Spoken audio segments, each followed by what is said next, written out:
Hey, Todd. Hey, how's it going? It's going. Is that Sherry? That's Sherry. Yep, it's me. I got no makeup on. My hair's up in a ponytail, so you don't get to see me. You know, this morning is the first morning in probably a week that I actually shaved. Oh gosh, I'm officially out of my pajamas. I've been in my pajamas for 2 weeks now. Totally true. Good morning, Leah. Hi. Morning.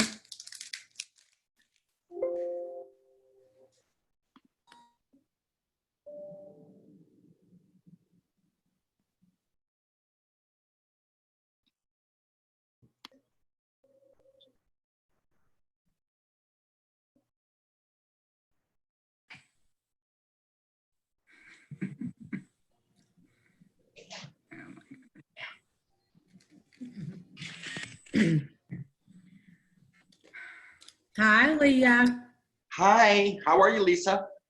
Good. How are you? Good.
Lisa, you look very intense already this morning. I'm doing my emails while I'm doing that. That's why.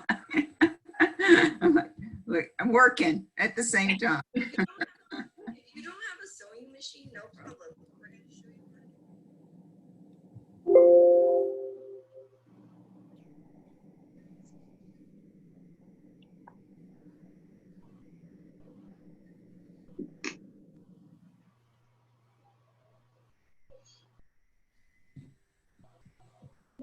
Good morning, everybody. I'm just going to give it another minute or two. Give some people some time on this Monday morning. There's been a lot of Zoom meetings this morning. Oh yeah, I just hopped off one and on my second one now. So Wow. yeah. Well, HAR does their one every Monday at 9, and then we have a training it's just a short little snippet training at 9:30, which I didn't do that because I stayed on the hard one, but so people are probably jumping from one to the other. I sent out another. We can always go back and watch the horror. I usually watch it later anyway, so I'll go check it out after I'm done with this one. Sometime today I'll get something done other than meetings. Right. That's my calendar. One after another. I think it's kind of how we're all staying busy these days, right? It is. Right. It is. Hey, Kathy. Hey, Kathy. Oh, you're muted, Kathy. Okay, I'm with you. Good morning. Good morning.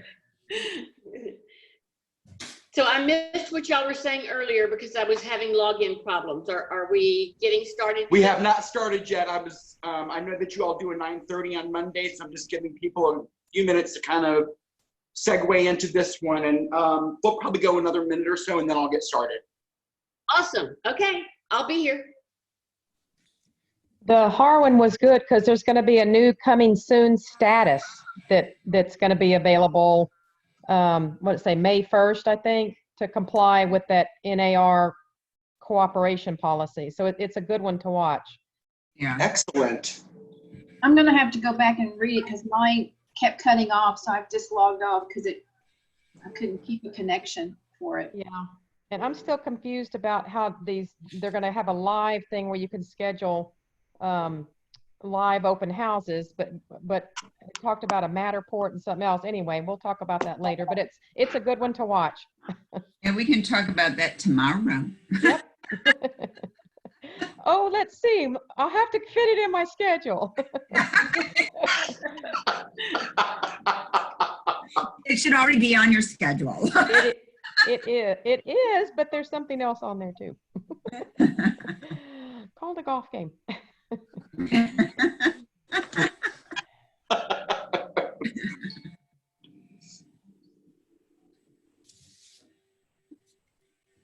And I'm still repping. Oh, you are, yeah. I know, we'll talk about that later. Wondering if there's gonna be one next year. Yeah, I know, right? Yeah. First time in 30-something, 40-something years. I don't know.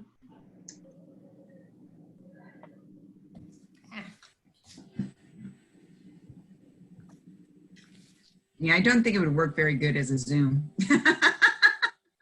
No. We're talking about the rodeo, y'all. Whether or not. The cook-off, yeah. That'll be interesting. I think our new normal is going to be very different. So, all right, everybody, it's about 5 minutes after 10. So good morning, and thank you, everybody, for joining us. I'm pretty sure that I know everybody on here, but for those of you that may not know me, I'm Todd with Texas American, and today we are going to talk about reviewing title commitments, surveys, and I'm going to brush on paragraph 6, item number 8 of the contract. So just give me a second. I'm going to share my screen here. I hope everybody can see that. So as your title team player, then And I can't see the screen. It's not sharing. It's not showing you. Yeah.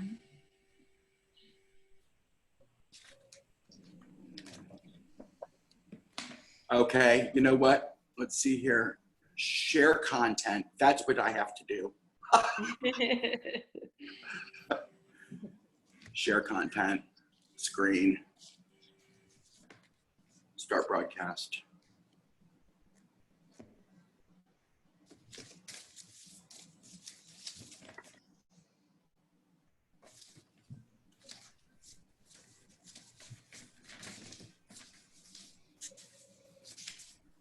Now you should There have it is. Yay. Okay, you know, we're 1 week into this. It's still a little hiccupy for me. So, so we're going to talk a little bit about title commitments and surveys and paragraph 6 out of number 8 of your contract. Some of the things that I often ask the question, what is the most important schedule that you as a realtor will look at when you receive a title commitment on a contract that you have deposited with a title company? And I get the answer back a lot of times, Schedule C, Schedule C, Schedule C. That's where all the good stuff is. And I'm not going to say that that's not the truth. But one thing I do want you to understand is that Schedule A holds a plethora of information that I really want you to understand why it's so important. So when we get a contract from you, when you think about the information that's in the contract, literally is not a lot. We have buyers' names, we have sellers' names, we have a legal description, a property address, a sales price, a potential cash value to that sales price, and a potential loan amount.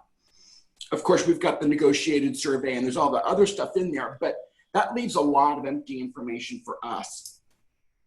So when you look at a Schedule A, it's going to address buyers, it's going to address sellers, and it's going to address your legal description. And let's talk about each one of those individually. When I'm talking about Schedule A, which is going to be your buyer's information, I often recommend that you as a buyer's agent, if you're going to be presenting an offer to a seller and a listing agent, when you're writing up that contract, ask your buyers for their driver's licenses. And the reason why is because their driver's licenses have their full legal name on that driver's license.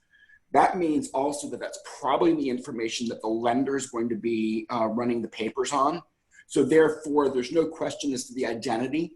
The other thing is that if you've got a buyer with the name, say, James Smith, there's a lot of James Smiths in Harris County, Fort Bend County, Harris County. And when we run a buyer's name, we run for abstracts of judgment as well, or sellers' names. We run for abstract of judgments. And anytime somebody with a simple name like James Smith, there could be a lot of hits out there. By providing a full legal name, it reduces the amount of names that we're going to actually have to do a search on. Also, it gives you an opportunity to look at that, that identification and see if that identification is still going to be valid when the contract comes up for closing in your 30-day closing time. Now, understand that in today's environment, if somebody has a driver's license and it expired on March 13th or after, and your transaction closes within 60 days of the date that the state of disaster for Texas is lifted for the COVID-19 virus, that identification, while expired, still is a valid form of identification under the Department of Public Safety rules, and we've adopted that ruling, okay? So make sure that you're using that, and I would also say that you want to do that when you're taking a listing. Your listing agreement, when you're completing that with your sellers, you should really be asking for their pieces of identification so you know what their full legal names are. Schedule A, items 1A through F are going to show buyers. It's going to show your projected loan amount. It's going to show, which is going to be your lender's policy. It's going to show your projected sales price, which is how Texas prices out owner's title policies. During your 10 days option period, if you have a renegotiated sales price and you're completing an amendment to your contract, changing that sales price, please make sure that not only the buyer's lender gets that, make sure that your title company gets that as well. Otherwise, we don't know that that sales price has changed, and our computer system is pricing an owner's title policy at an old sales price. And again, remember that owner's title policies in Texas are regulated by the state, not by the title companies. In item number 3, this is where your seller's names are going to be listed. That is the information that comes off of the last deed filed of public record. And hopefully the names in item number 3 match the names on your listing agreement, and they match the names on your executed contract with seller's names. So for example, you have a listing agreement with Susie Seller. You get an executed contract. Susie Seller is the seller on the contract. We open title. You get a title commitment back, and item number 3 refers to Robert and Susie Seller. Do we have a problem? Yes, because public record is telling us that Robert has an interest in this property. We're a community property state. Therefore, where is Robert's interest and what's going on with it? How is Susie the only person that has the legal right to sell this property?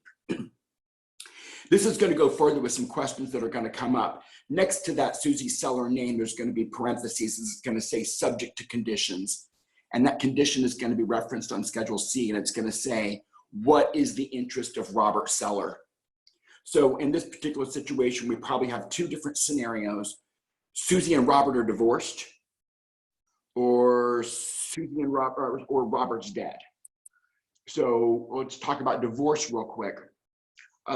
Susie may have been able to have the property given to her through the divorce decree and the separation of marital estate, but unless a deed has been executed by Robert, that interest has never been conveyed over to Susie. So we're going to want to see that separation of marital estate in the divorce decree, and then depending on what that is, Susie may have a copy of that recorded deed, or it may be something else, or maybe it was never signed. So then we may have to get Robert involved in that point. Also, the other thing is, and we've had one just in the later part of last year, is they had applied for a divorce, or they had registered for a divorce. They weren't divorced. Robert and Susie had their own understanding between the two of them that she could sell the house. So she goes and she lists the property. But even though you're getting divorced, remember that in Texas, you are one of two things. You are married or you are single. You're not sort of married, right? You are not sort of single. You are married or single. And that is how it needs to be on Schedule 3, and also reflect the same on your contract. If we have a dead person in title, that's a whole nother ball of wax. We're gonna request a death certificate. The number one question that if you find out in your listing presentation or your listing agreement execution that the spouse has a dead spouse, or the wife or the seller has a dead spouse, the first question you should ask is there a will and has it been probated? That's going to solve a lot of issues right there. Clearly, for those of you that have been in the industry and are seasoned, you know what my answer to that is we really want a probated will. No questions asked, right? If there's not a will, or there's not a will that is going to be offered for probate, then we're going to go to other avenues, and that will be like a heirship affidavit. An heirship affidavit is executed by two disinterested parties to the sale of the estate. Disinterested is defined as somebody who has no interest or is disinterested, and they are not related by blood or marriage. And then we take some steps and we go through there, and then the property can close through the heirship affidavits. So again, if you've got a divorce or a death situation, if you're not clear how to handle that, please call us and we'll walk you through it. Remember that you guys are realtors, not title people, not attorneys. Item number 4 is your legal description. For those of you who understand legal descriptions, we know that when we open a title, we do a search back to inception of land, or the sovereignty of the land where the legal description was actually created. And every time that property transfers hands from a seller to a buyer, from a seller to a buyer, otherwise known as chain of title, that legal description is conveyed every single time. And it needs to be the same exact legal description, so we know that the conveyance is in true fact the person who is selling the property. The one thing you want to be so very assured of is, do not sell the wrong piece of property. That is no bueno. And it's a problem. And it happens. We understand that when you're doing your research, that you use the county tax records to gain your information. That legal description is probably always going to be accurate, but always remember that the county records, names on title to the property, are not always updated. And so that's one thing that you want to question, is if you have maybe a listing presentation with Sally Seller, and you notice in the county records that there's Robert and Sally Seller, that might be something for you to say, hey, I saw that Robert was entitled with you, or maybe find a creative way to ask questions to find out who is Robert and what is his interest and will he be signing. So that's some of the some ways, a question that you may want to think about also asking. I know that we've made available, and if you don't currently have one, we'd love to supply it to you, is a listing appointment checklist. And it asks all those hard questions that you don't necessarily know we need the answers to. And so when you're doing your listing, agreement, you can implement that into your package and simply slide it to them and say, Mr. and Mrs. Seller, this is information that the title company is going to need when we get a contract on your property. If you'll just take a second to complete that. And it asks questions like marital status. It asks questions about marital history. It asks questions about filing for bankruptcy or foreclosure or any of these other things that we as the title company want and need the information for, but that you as a realtor may not necessarily know that we really need. All right. So that's kind of, that's schedule A, B, and C in a nutshell. Excuse me, A, 1, 2, 3, and 4 in a nutshell. Are there any questions on any of those sections? No? All right. And we'll get to Schedule B.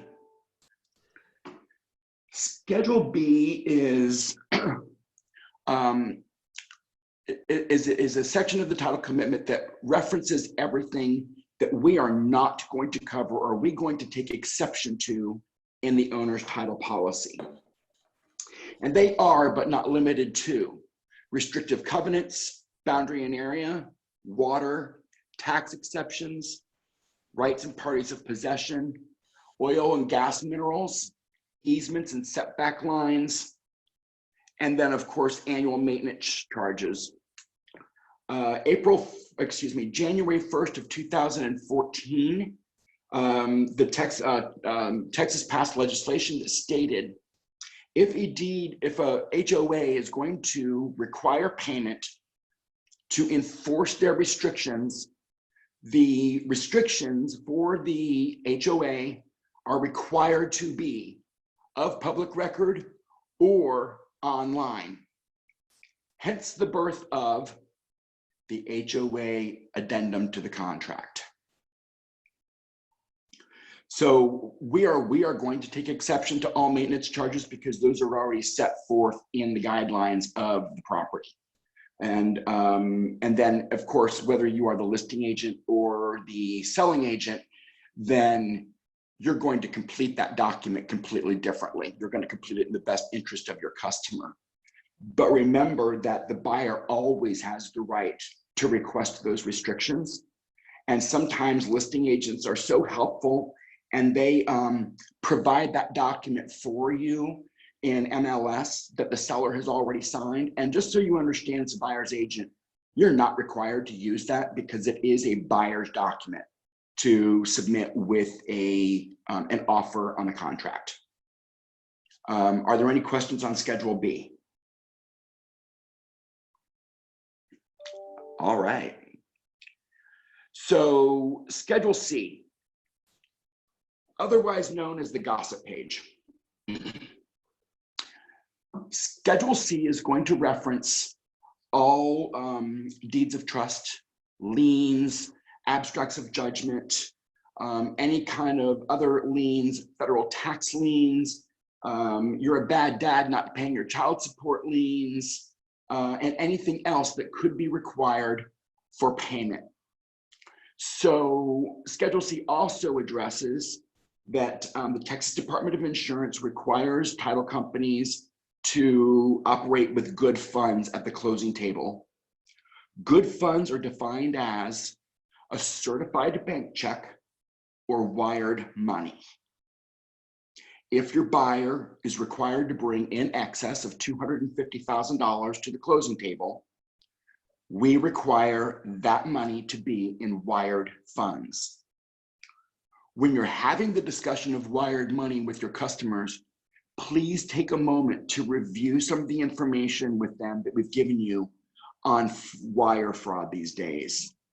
And especially now, because title companies and realtors are all having to operate a little bit more or a lot more virtually, the opportunity for fraud is greater and there's a bigger risk right now.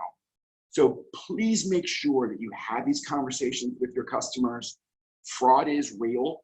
Fraud is happening. Fraud is just going to get bigger. And we need to make sure that we're keeping all of our parties as safe as possible, especially in this virtual time period. Marital status. As we discussed earlier, excuse me, as we discussed earlier, in Texas, you are married or you are single. The other thing I just want to kind of touch on real quick is if you filed for divorce and you're granted your divorce in 60 days, the one thing that you need to remember that in Texas, there's still a 30-day, what they call cooling off period. And terms of the divorce decree can be readdressed.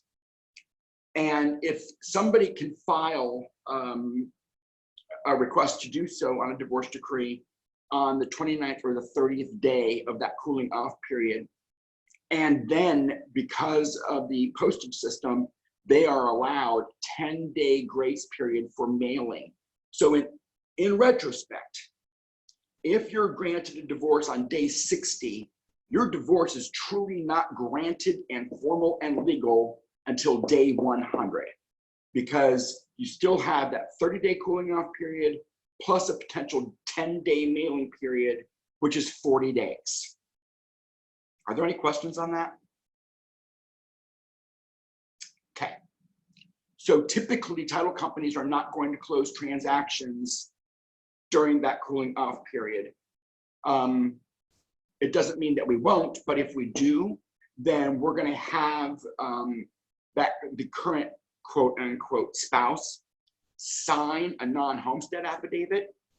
And we're also going to take exception to any homestead property rights from that ex-spouse or to be soon ex-spouse in Schedule B. So there can't be a claim on the property in later years.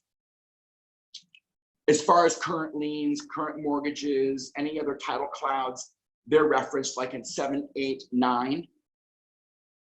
And if you happen to know that your seller has, say, paid off their property and they don't have a lien on their property, which if that is in fact the case, they're going to tell you, because that is quite a feat in today's society to pay off your mortgage. And they're very proud of the fact that they've done that. If you know that to be the truth, and then you see on Schedule C that there's still a deed of trust filed, a public record, please call us and let us know. That means that there is a missing release out there and we need to get our hands on it. Otherwise, we're going to be looking for a payoff from a lender. All right. If you have any other kind of what we call secondary liens, primary liens would be deeds of trust.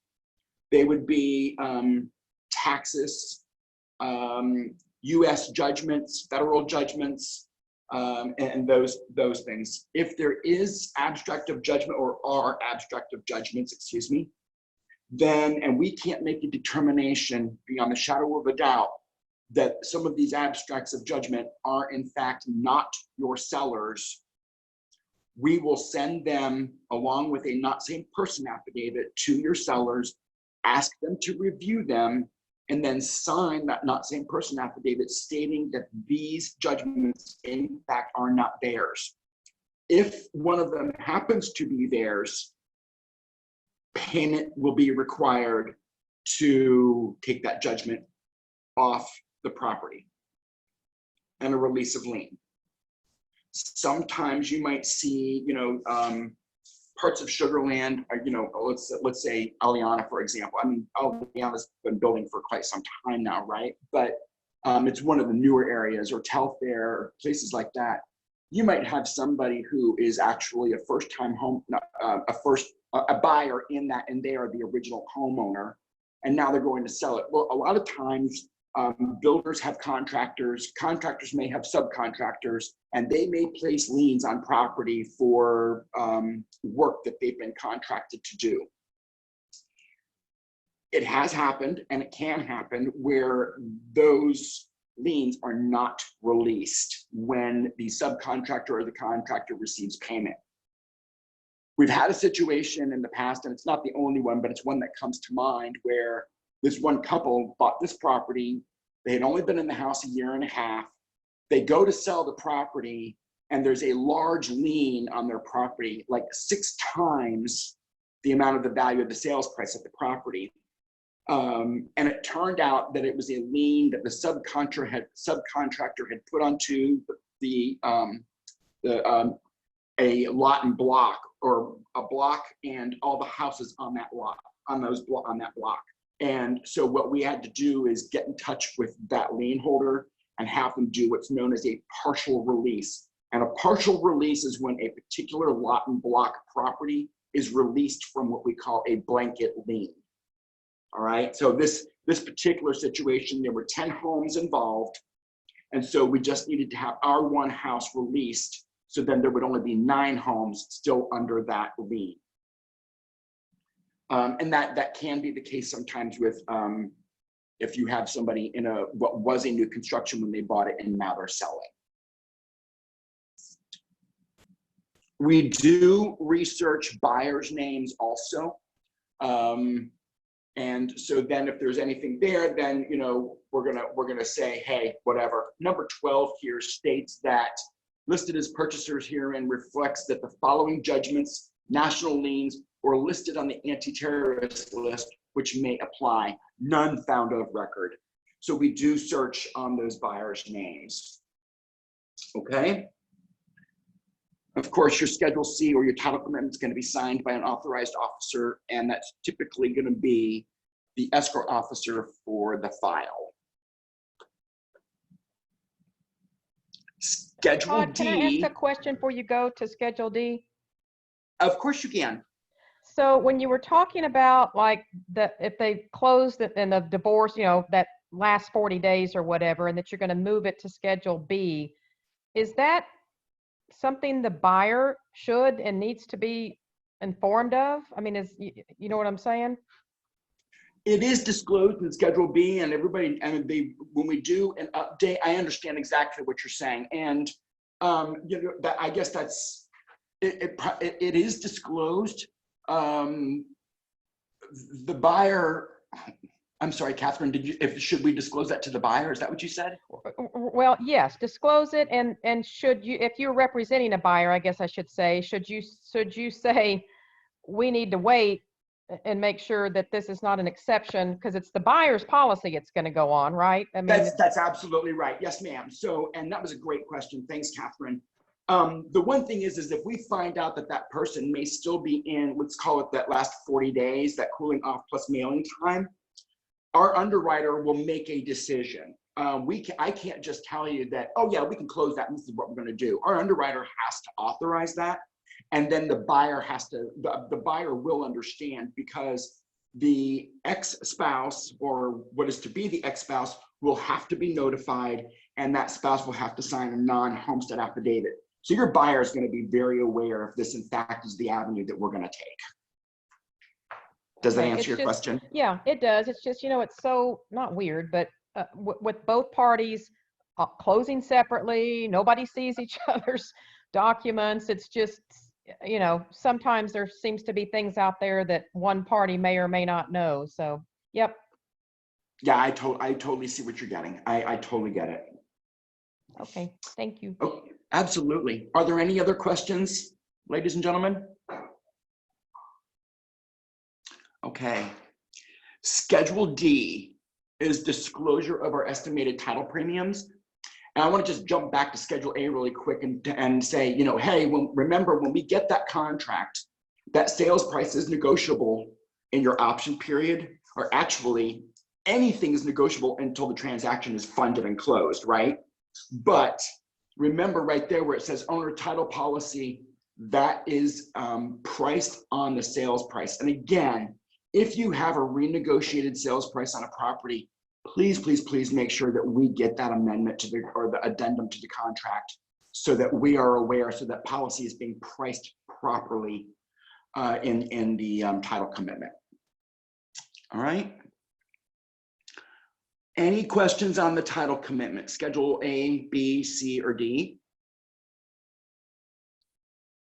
Todd does do the, I've seen them send, or the title company send us the title policy, and I'm never sure if the buyers have to sign that, or does one of the parties have to sign the title commitment? No, no parties have to sign the title commitment. Okay. So remember that the title commitment is a collection of information of a snapshot in a period of time where, I'm sorry, there are two of us working here from home. So, let's see, what was I saying? Okay, so it's a snapshot of a period of time, and all it is full disclosure of what we saw of public record. So yeah, nobody has to sign the title commitment. Any other questions? Okay, so if you'll just give me a second, then I'm going to stop this screen display and I'm going to pull up the survey.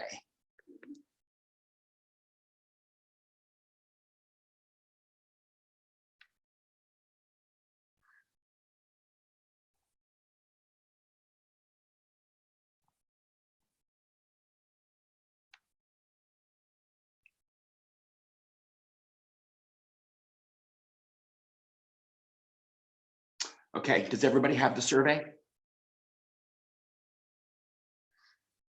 Yes. Okay, perfect. So, does Texas American Title accept existing surveys?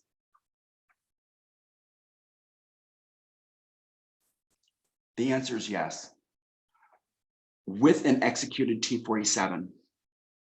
And if you look at your contract, if your buyer's asking for the survey to be delivered by the seller, it says in the contract to be delivered within however many days after the executed date of the contract with an executed T47, which means that if a survey is delivered to the title company within that time frame without a T47, you are out of contract.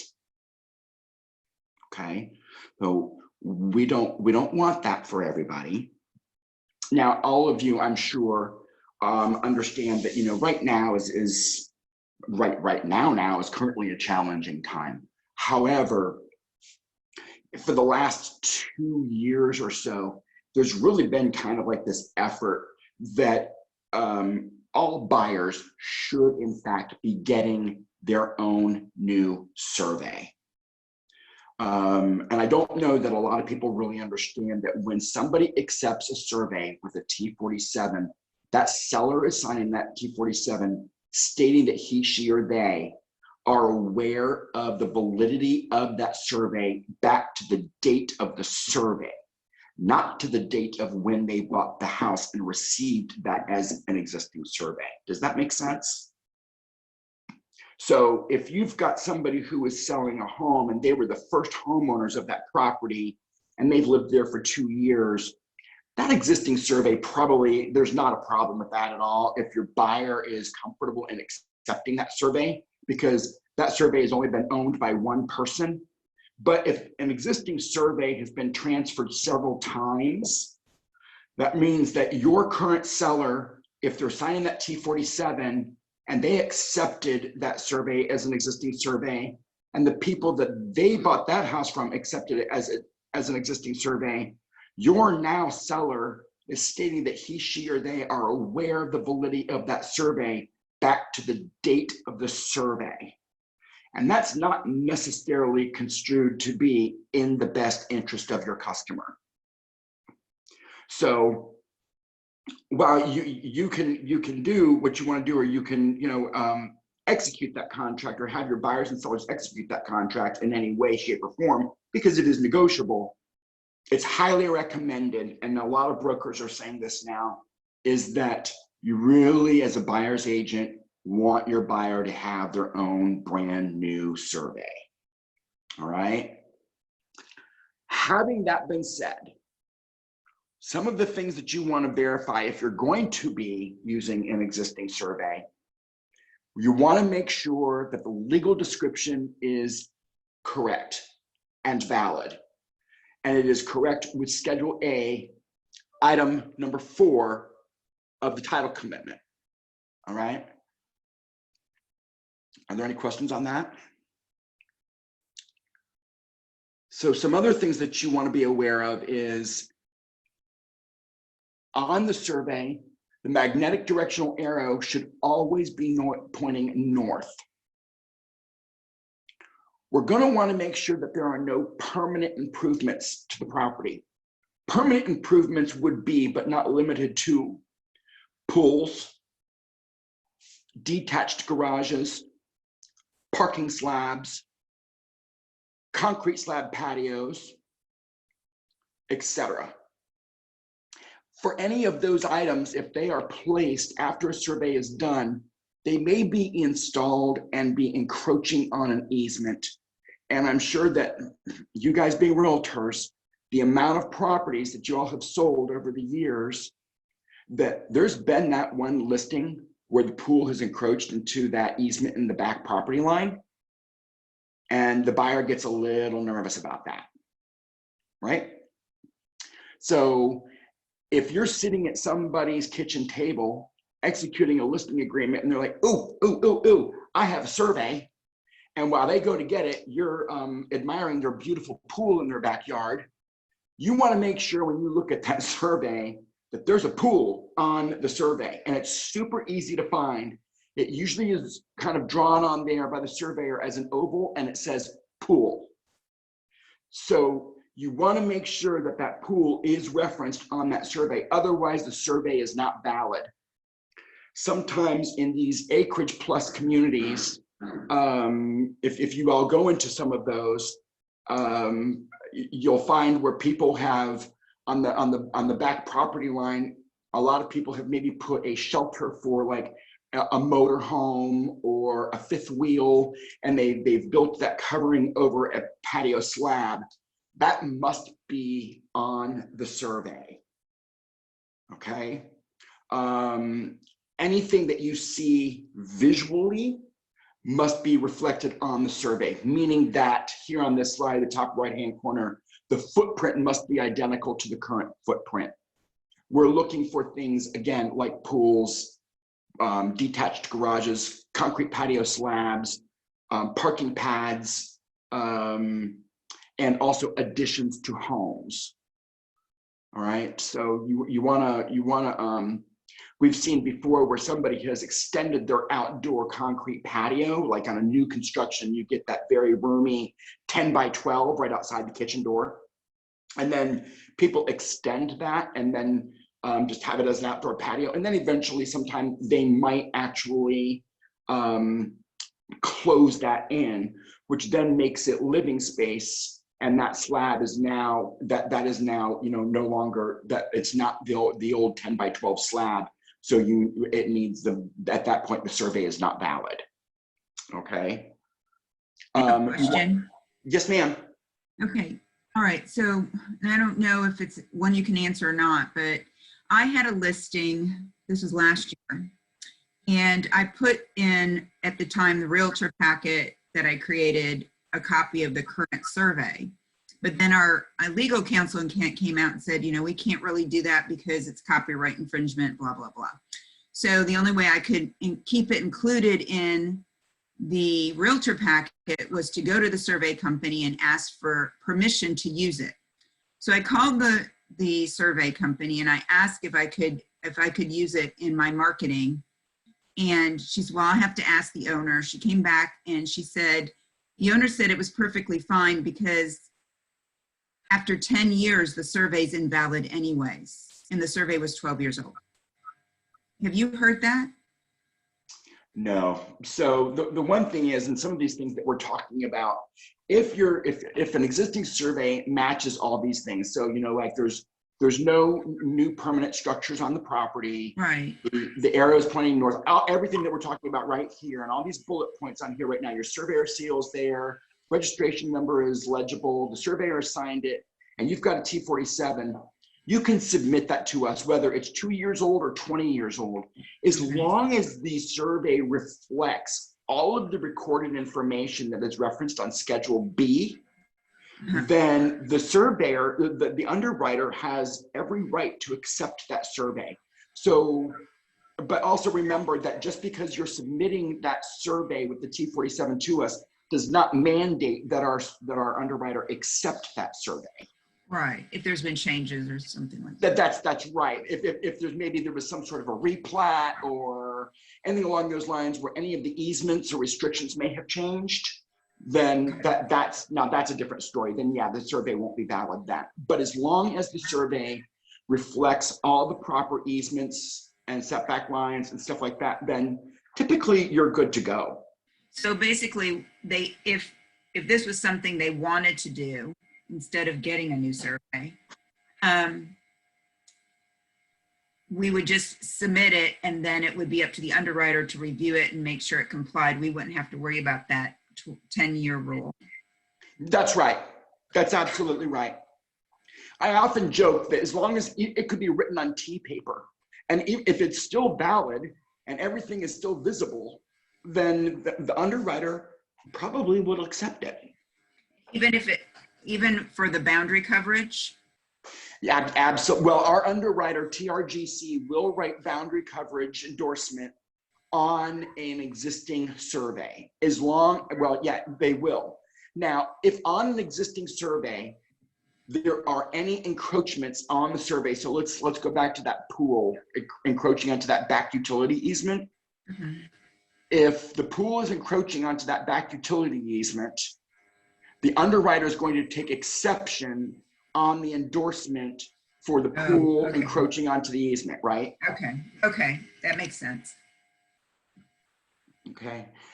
Any other questions on the survey, you guys? Todd, I have a couple of questions. Yes, ma'am. So we have some new agents on here too. So I know that your underwriters always have to approve it, but it's still true that the lender has to approve it as well, correct? Yes, ma'am. So, good point.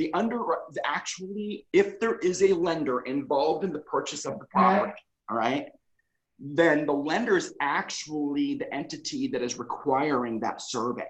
The title company does not require the survey. So, which is important when I'm going to talk about boundary and area deletion endorsement here coming up next. But yeah, the lender also has to approve the survey. Absolutely. And then on the extra boundary coverage that the buyer can opt to purchase if they wish to, that should or could be on both an old and a new survey, correct? That is correct. That is absolutely correct. Thank you. Yes, ma'am. Any other questions on surveys?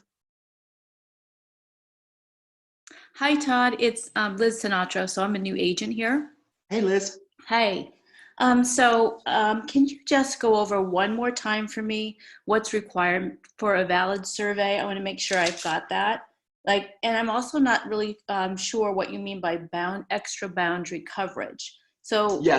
So survey seal, registration number, all the easements and setbacks. But could you also just make sure I've got all that correct in my mind? Absolutely, I can do that for you.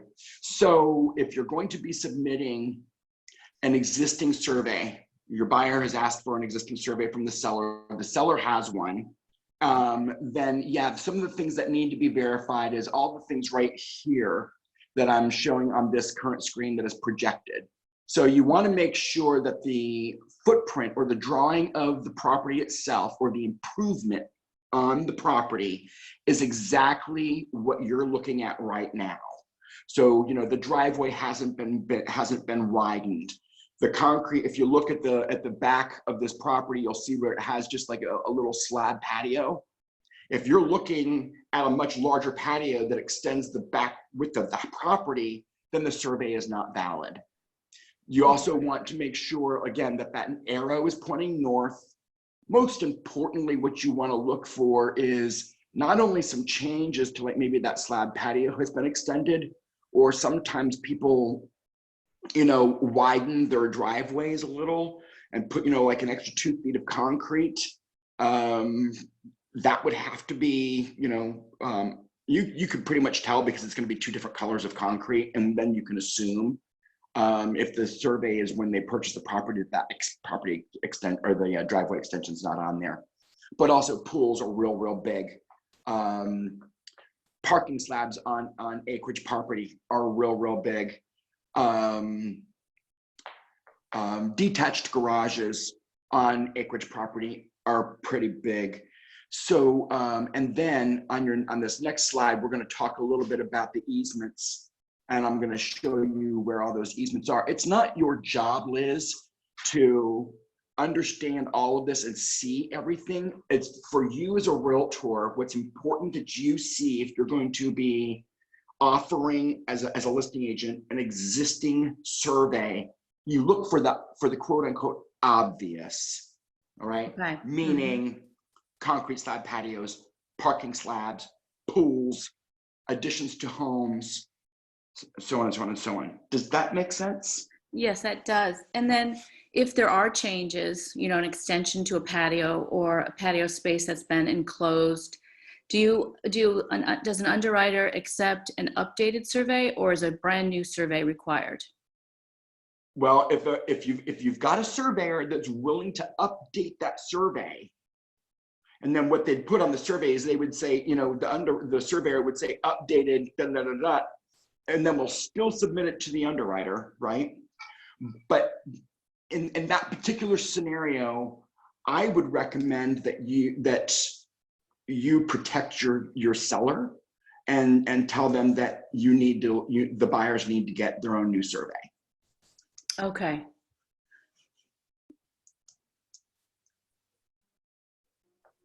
Hey, Todd, Yes. say that you are handing them the survey, they just emailed it to you. I mean, I've really never thought about going back out there and just making sure. I mean, yeah, if a pool is the obvious, yeah, if they have a pool and the survey done, I would understand that. But as far as things being on an easement and stuff, you know, if how do you verify that? If we gave you a survey that didn't have a pool, does somebody actually go out there to look at the property and verify the survey? No, title companies don't go out and review. That's why the T47 is so vitally important. We are assuming at the seller's words that if we are taking an existing survey with the T47, that we are absolutely accurate, that it is accurate. Now, what I do want to tell you is we have had things happen in the past where a listing agent has accepted a survey and said listing agent didn't really look at it. They just got a survey in a T47, and then they get to closing and find out that there's a pool in the backyard and there's no pool on that survey. Well, people don't like the next step because closing stops and a new survey is ordered, which means that closing is postponed 3 to 5 business days. Well, if you think about the domino effect and what can happen there, we don't know that the guys purchasing this property closed on their house with their sale this morning. And so they've got to get out of their house. And then the guy that they're buying the house from in his sale, he's going to closing this afternoon to buy his new home. All of that now blows up. And they don't, well, the guy who's buying the house, his sale from this morning probably happened, which means he has to get out of the house, right? But then the guy who's selling the house to the buyer may be closing on his new purchase this afternoon, and that's not going to happen because he's not going to have the sales proceeds from the sale of his house. So in retrospect, there's a lot of responsibility put onto that listing agent to kind of validate that the survey is as accurate as they can see to the naked eye. Okay. Did that answer your question? Yes, exactly what I wanted to know. So we better look at the surveys then, Yeah. basically. I wasn't going to say it exactly like that, but yeah. Okay. And you know, the one thing is we want to be your title team, and we want to be your partners, and we want to make life easy for you. We don't want to make life bad for you. So, you know, if everything that we can do, if we can make sure that that survey is as accurate as your naked eye can see it to be, then we're good to go. Another reason why, if you have the buyer, another good reason why is that survey is brand new, and we're taking it, the surveyor drew the correct survey. And there's none of this guessing game as to whether or not there was a pool and is there not a pool, or is there a concrete slab extension on the deck, or blah, blah, blah, blah, blah, blah, blah, blah. It's a new survey, so it's considered to be accurate. Yeah. I have a question that I feel really dumb asking, considering the length of time I've had my license, but it just recently came. I got a survey sent to me by another agent with equal amount of experience in the business. And the survey, while it looked really good and really authentic, right on the front of it, it said the word plat. That's not that's not a real survey, right? No, it's not a real survey. That's what I thought, but just wanted to confirm. Yes, ma'am. Yeah, you are absolutely correct. That is not a survey, and a plat is of like a whole subdivision. This was just an individual property. Okay. Like I said, it looked but if it says plat on it, then it's not a valid survey. That's what I thought. Then there was this other thing that she mentioned, that it was really authentic, and there was like a missing pool. So I definitely had to call. Yeah, that's not authentic. But the word plat, I wanted to clarify, anything that says plat, it's not a real survey. Yeah, That's correct. Sometimes people give you, like when they build a house, there's always what I call a lot survey, which is like a plat, but there's no house on it. That's it has a nice right. little rectangular drawing like this, and it has the easements on it. But if you look closely, there's no dwelling on it, usually. This one really did look real. I gotta say, it did look real, just glancing at it. Well, except for the pool, but the house looked real. Yeah. Weird. Yeah, Okay. sometimes, you know, we just need to be so very careful about those things. But if it had the word plat or unimproved, like Catherine was just saying, sometimes, you know, with new construction, it may not always reflect the improvement. It's got the drawing of the land, and it's got the setback lines and the easements and everything in place. It just doesn't have the actual improvement on there. That's not a valid survey. Okay, thanks. Okay. All right. So all the easements that are filed of public record, and again, those are in Schedule B, and I'm just kind of mentioning this to you. You don't need to reflect any of these. All of these easements are going to be referred to on the survey as pointed here.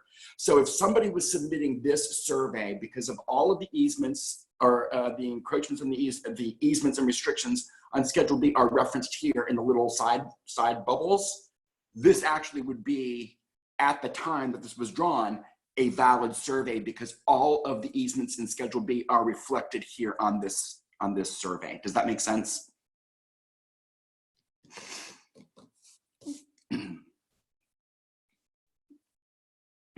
All right. Again, more information than you really need to know, but I just like for everybody to be a little bit more comfortable, especially newer agents, so you have an idea of what's involved. Let's see here. Okay, that's surveys. So give me a second. I'm going to get out of here, and I'm going to go to paragraph 6, item number 8. And Liz, this is going to be what you didn't know what we were talking about. In your contract, paragraph 6, item number 8, this rule or this improvement, quote unquote, was implemented to the TREC 1-4 residential contract on June 1st of 2015. The thing that a lot of people don't realize or understand is that This wording was always in the contract. It just was never addressed because it wasn't a negotiable item. Buyers were always have had the opportunity to choose whether or not they want boundary and area deletion. All right. But let's clarify what that means. Prior to the date of this being implemented as a negotiable item in your contract, we always built it in, and this was back in the good old days of HUD-1 settlement statements. We always built in the cost of that boundary and area deletion. And when we submitted it to the underwriter for approval, then we had our final approved HUD-1. We went to the closing table and we told the buyer what was in that HUD-1 and what the costs were. And then we talked about this boundary and area deletion. At that time, the buyer had the right to say, you know what, I don't want that. And we could go back to the computer, we could go back to our office, go into the HUD-1 and delete the purchase of that out, which brought the out of pocket from the buyer down. So we didn't have to have recertification or have a new HUD-1 approved by a lender because the money out of pocket did not go up.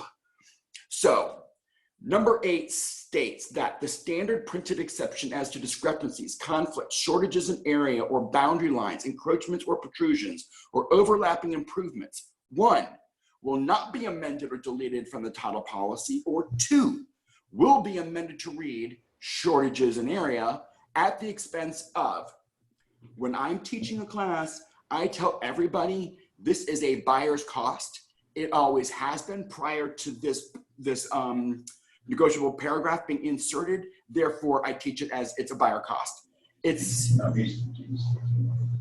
an amendment to the owner's title policy or an addendum to the owner's title policy. Therefore, the seller is already paying for the owner's title policy in most cases. Therefore, this is something the buyer wants, the buyer can pay for it. Okay, so but what does this mean? So if you have a survey, and everybody, you may or may not know, title companies do not insure boundaries, okay? So if they do not get this endorsement, their boundaries are not insured.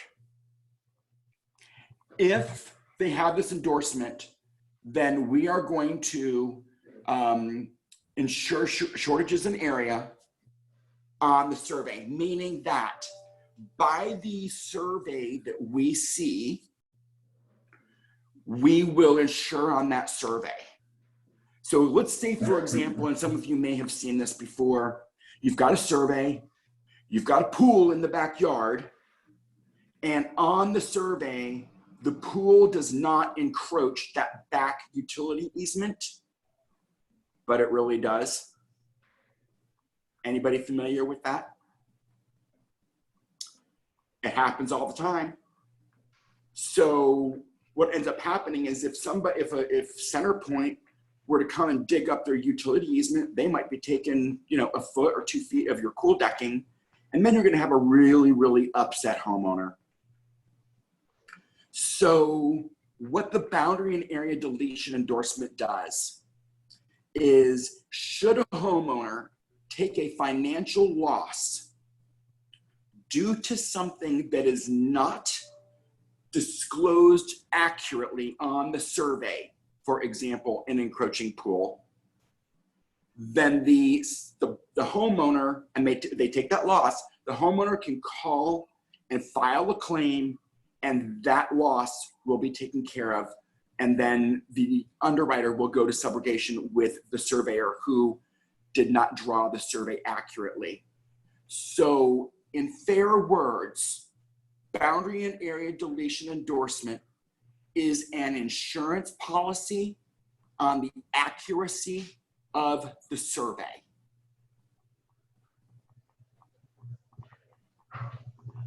The cost of the boundary and area deletion endorsement is 5% of the owner's title premium.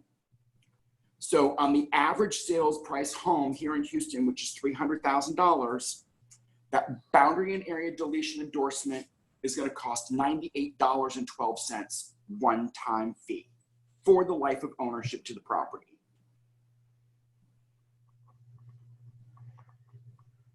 Does everybody understand that? Yes. The one thing that I do want to address with you is, and again, 90-something% of all transactions we do have a lender, right? And, there are those out there that are cash transactions. If you have a cash transaction and the buyer wants boundary and area deletion endorsement, we, Texas American, will require the survey to ensure that there are no encroachments in which we are endorsing under this endorsement. Does that make sense? Yes. So, Todd, basically the best business practice for this contract is that, I'm asking, not saying, that you should check item 8, number 2. And that's the most absolutely conservative right. way, right? To make That's for, absolutely right. Yes. okay. So for It's always going to be in the negligible best money, interest of your buyer. especially if you're using that T47 form, right? If you're Either not way, I've had questions Okay. before where people say, well, really, you probably only need that on older homes. Absolutely not. You could drive through any brand new subdivision right now that is under construction. And, 22 years ago when we bought our home, 1-story homes were not popular. Now you've got more 1-story opportunities than you have 2-story opportunities in a lot of cases. And they have detached garages. There's a lot of builders out there that are pouring that back corner so close to the property line that they're going back there and they're chipping off that back corner so that it's not encroaching into the neighbor's property line. So it really doesn't matter if it's the property is only 10 years old, 1 year old, or 50 years old. This is going to protect a buyer from anything that is not correctly disclosed on a survey and they take a financial loss. Okay, great. Thank you. Yes, ma'am.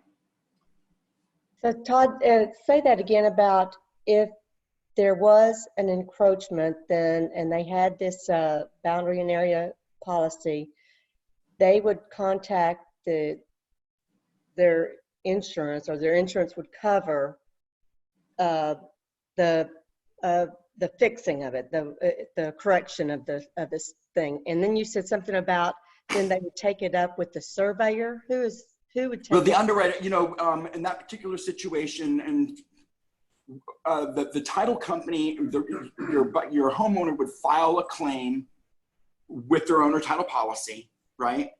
Okay. And then the underwriter, we're going to correct that. We're going to make it good for your homeowner.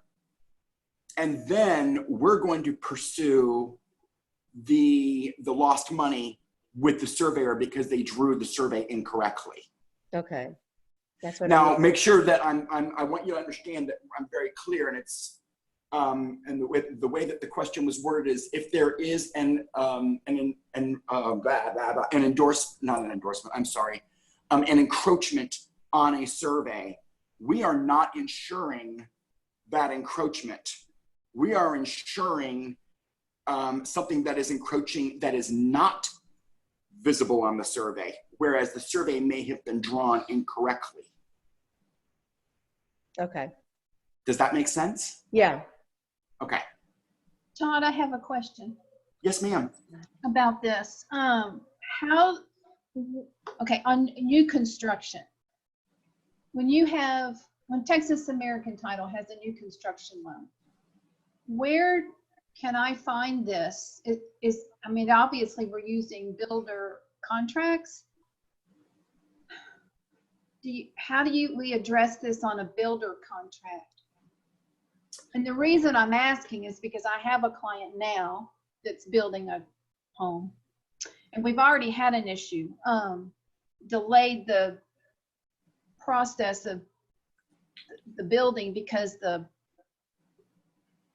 pin got moved unknowingly from the house next door that was already lived in. Oh no. And it took 2 weeks to figure it out. Obviously when it got determined by property line, the fence, but it took 2 weeks to figure out whose fault it was.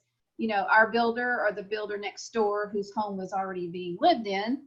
And I have to say the builder was very diligent and they wouldn't move forward until they figured it out and got it fixed. But those things happen because somebody bumped the pin and it got moved slightly, which makes a difference. So, which made me start thinking about this coverage. Would that cover that? And where do we find that for my buyer to be able to purchase that now, in case there's a further issue later? Does that make sense what I'm asking? I don't know. Yeah, and that's really going to be, it really would be an underwriter question, because I'm sure that when we open a claim, it's going to be researched.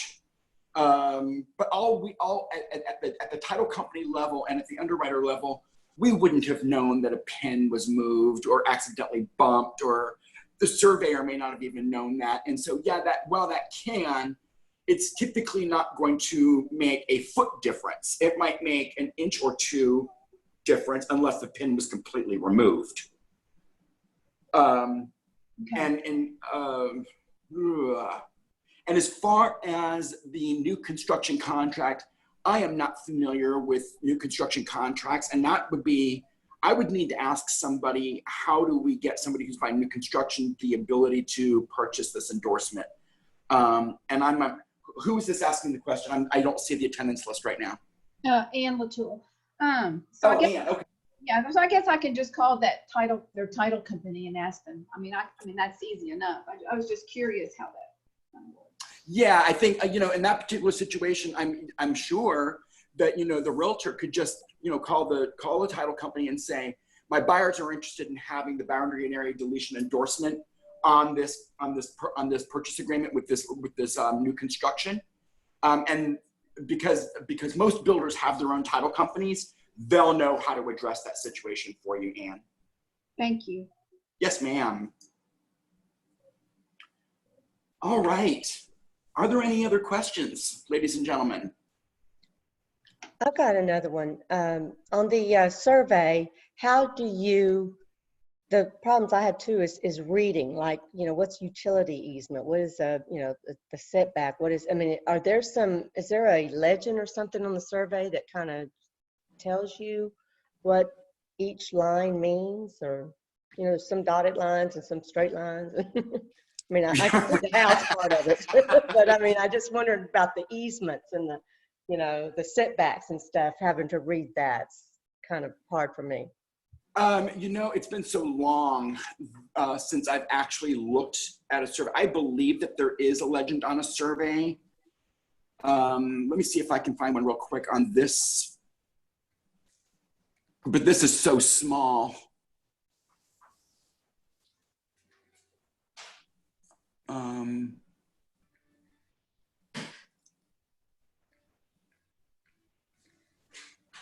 I don't see one on this. Oh, wait, yes. Up at the top. Do you see how I've expanded this screen? Yeah. Okay. So you see OHU, overhead utilities, UE, utility easement, AE, aerial easement. So then if you look right here, okay, where it has the greater than sign, 14-foot UE. If you look at the legend, you know that UE is utility easement. Okay. Does that help you? Yeah. I had one that was like I don't know, it was a lot, but it was hand drawn. It wasn't computerized like this, so it was hard to read. Sure. Yeah, I totally get that. And then like you're going to have your building lines in the front. So over here, you'll see right to the front of the property, to the right, you see 25-foot BL. That's going to be your building line. So most subdivisions have established building lines, and it's really for the visual effect of driving down the street, so all the houses aren't just placed wherever on lots, so there is an aesthetic position as you're driving down the street, that everybody has their houses typically, but not always, set back 25 feet from the curb. Some of these newer subdivisions, their lots are so small that you would not probably, their building setback lines are probably not 25 feet. And then also one of the things that we're seeing in some of the very newest subdivisions, in order for people to be able to take advantage of their less roomy backyards, we're seeing a lot of the utility easements being put in the front of the house now also. Okay. Okay. I have a question, Todd. Yes, ma'am. As far as extending patios, after you've purchased the home, are y'all allowing people to draw in something like an extended patio or another piece of concrete on an existing survey? Is that still acceptable? Sherry, what I would tell you is back in my lending days, if somebody had if they had a survey and they extended their 10 by 12 patio, let's say to 15 by 20, right? Mm-hmm. In that particular situation, what we would have done on a refinance is they would have absolutely allowed them to draw that in. When it is conveying interest from one homeowner to another, no, the survey is deemed invalid. Okay. Ooh, goodness. Alrighty. Yeah. Yeah, we just want to make sure that there's no encroachments. And a lot of times, your normal average Joe and Susie homeowner don't really know where all of their easements are. They know that they might have a backyard utility easement, but it's like I live in Pearland, and down here, your utility easement, depending on what subdivision you're in and when it was built, could be anywhere from 4 feet to 12 feet. Exactly. My subdivision is an 8-foot easement, which I also share on the other side of my fence with my back neighbor 8 feet. So it's actually considered to be a 16-foot easement that we each share half. Wow. But in newer homes, your lots are much smaller, so therefore they're not going to be that big. So it's and sometimes people don't know that they have building lines. If you look along the side of the property here, like right there under where it says west, underneath that you'll see that there's a 5-foot building line to the side of the property line that they can't go past. So they just establish these building lines out there. So that's why typically on a conveyance of property from a seller to a buyer, no, they're not going to allow dry-ins. Okay. Okay. Are there any other questions? No.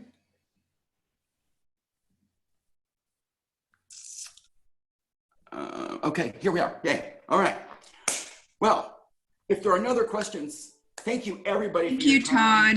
Thank you. That was so fabulous. See each of you, and I look forward to hopefully seeing you like live in person soon.